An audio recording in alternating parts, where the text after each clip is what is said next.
안녕하세요. 전남대학교 철학과 김양현 교수입니다. 우리나라가 잘하고 잘 나가는 것도 있고 못하고 못 나간 것도 있는데, 최근에 우리가 경험한 것처럼 코로나19 방역 대처와 관련해서 세계적인 찬사를 받았는데요.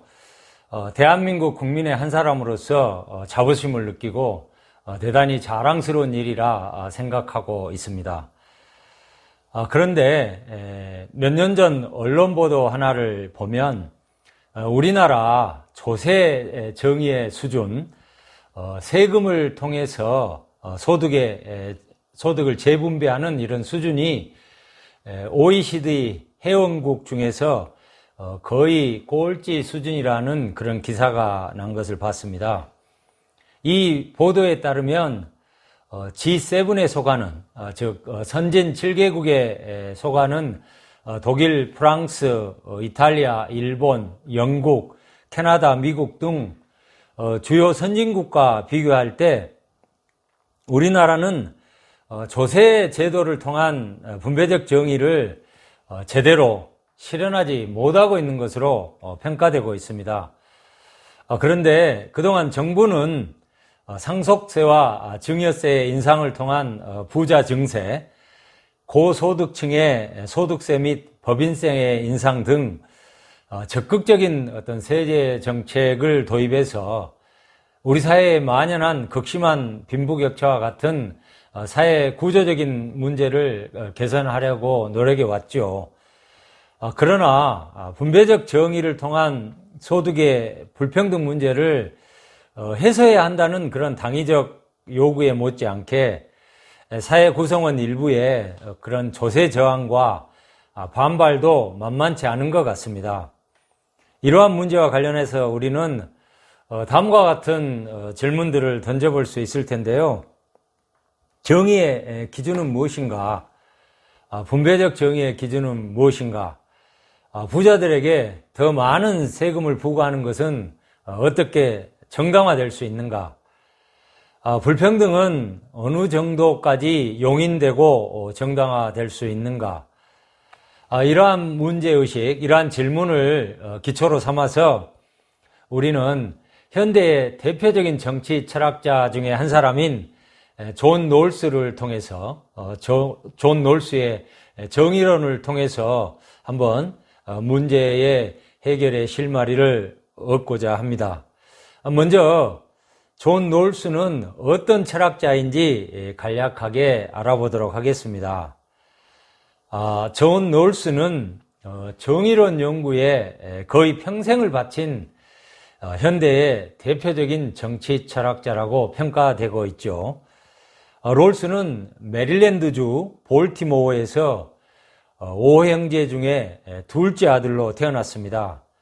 1939년 프린스턴 대학교에 입학해서 1950년에 철학 박사 학위를 받았습니다. 1952년부터 약 2년간 풀브라이트 장학금을 받아서 영국 옥스퍼드 대학교에서 연구하기도 했는데요. 옥스퍼드 대학교에서 연구하는 동안에 롤스는 하트, 이사야 벌린, 햄프셔, 헤어 등 그 당대의 정말 유명한 철학자들과 교류를 했는데 그들로부터 당연히 많은 영향을 받았다고 합니다. 미국으로 돌아온 후에는 롤스는 코넬 대학교와 MIT 공과대학교에서 교수로 재직했습니다. 그리고 1962년부터 롤스가 죽은 2002년까지 약 40년을 하버드 대학교 철학과의 종신 교수로 활동했습니다.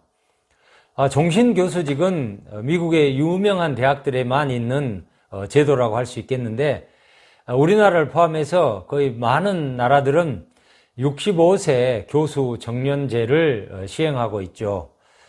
롤스는 하버드에 재직하는 동안에 현대의 도덕 철학, 정치 철학 분야에 정말 유명한 학자들인 토마스 네이글이나 오노라 오네일, 크리스틴 코스가드, 스켈런, 바바라 허먼, 조슈아 코헨 등 정말 걸출한 인물들을 배출했습니다. 이러한 업적 또한 학자로서 높게 평가받아야 마땅한 그런 일이라고 하겠습니다.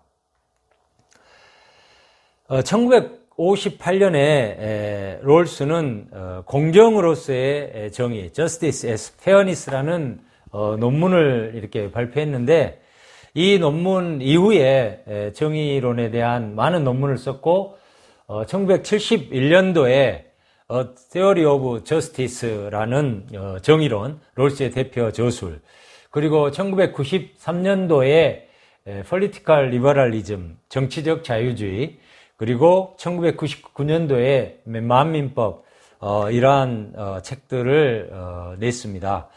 롤스는 이런 58년 논문 이후에 줄곧 정의 문제에 대해서 집중적인 연구를 해왔다고 이렇게 볼 수 있는데,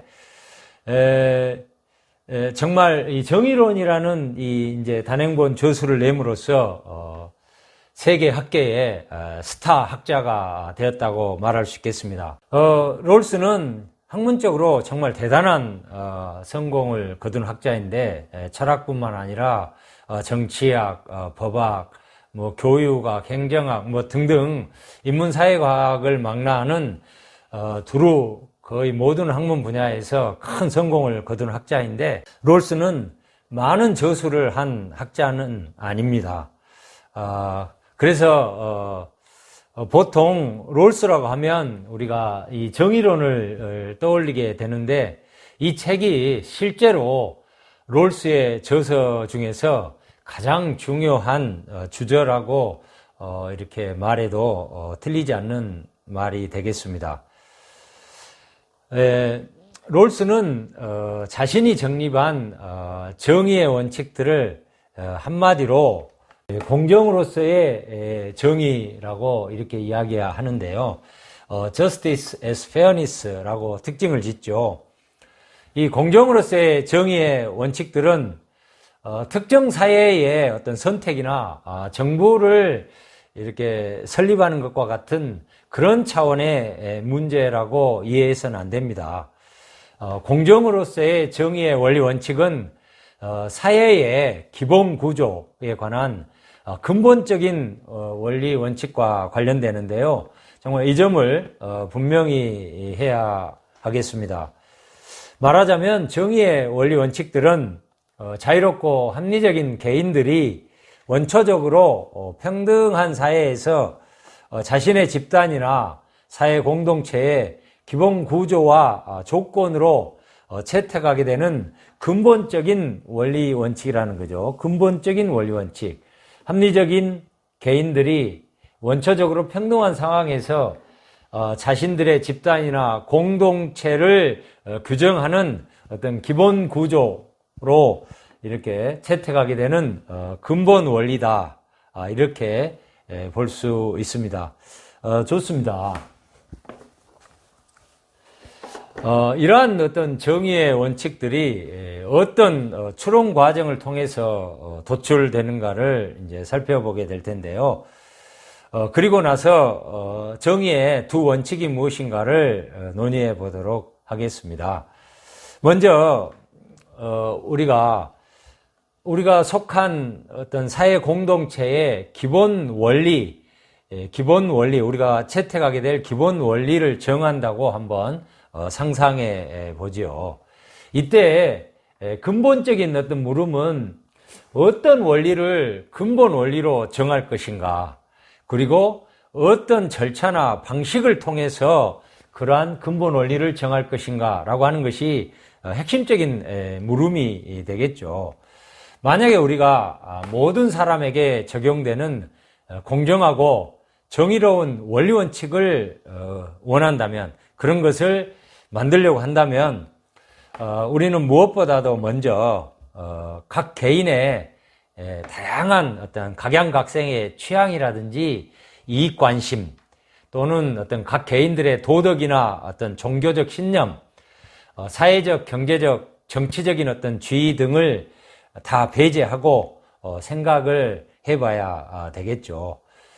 말하자면 그런 근본 원리 원칙을 정하는 데 있어서 합의를 하는 당사자 모두를 공정하게 대우하는 원리 원칙을 채택하는 것이 관건이 되겠죠. 그래서 이제 이러한 문제 의식에서 롤스가 고안한 이론적인 어떤 추상 방식을 우리가 가상적인 어떤 사고 실험이라고 이야기하는데요. 롤스는 이런 가상적인 사고 실험이라는 이론적 장치를 통해서 이 사회의 근본 원리가 되는 정의의 원리들을 이렇게 도출하는데요. 일단 이 가상적인 사고 실험이라고 그랬죠. 그렇기 때문에 그러한 것은 현실의 어떤 실제 상태가 아니고 오로지 의 머릿속으로 생각해서 고안한 순수한 가상적 상황에서 그러한 상황을 설정하고 거기에서 원리 원칙을 도출하는 그런 이론적인 어떤 방법이 되겠습니다. 우리 여러분 서양의 17, 18세기에 토마스 홉스라든지 또는 루소라든지 로크라든지 이러한 어떤 사회계약론자들의 어떤 사회계약론, 국가나 어떤 공동체의 어떤 도출의 이론적인 어떤 방식을 우리가 알죠. 그런 어떤 사회계약론에서처럼 정의의 원리 원칙에 대한 그런 사회계약을 통한 공정한 합의를 통해서 정의의 원칙들이 도출된다라고 이렇게 생각해 볼 수 있겠죠. 자, 이러한 추론 과정을 잘 이해하기 위해서는 롤스가 고안한 아주 고유한 두 가지 개념, 다음 시간에 우리가 자세하게 살펴볼 텐데요. 원초적 입장과 무지의 배일이라는 개념을 이해하는 것이 매우 중요하고 필수적입니다. 이 부분에 대해서 다음 시간에 이어서 논의해 보도록 하겠습니다. 감사합니다.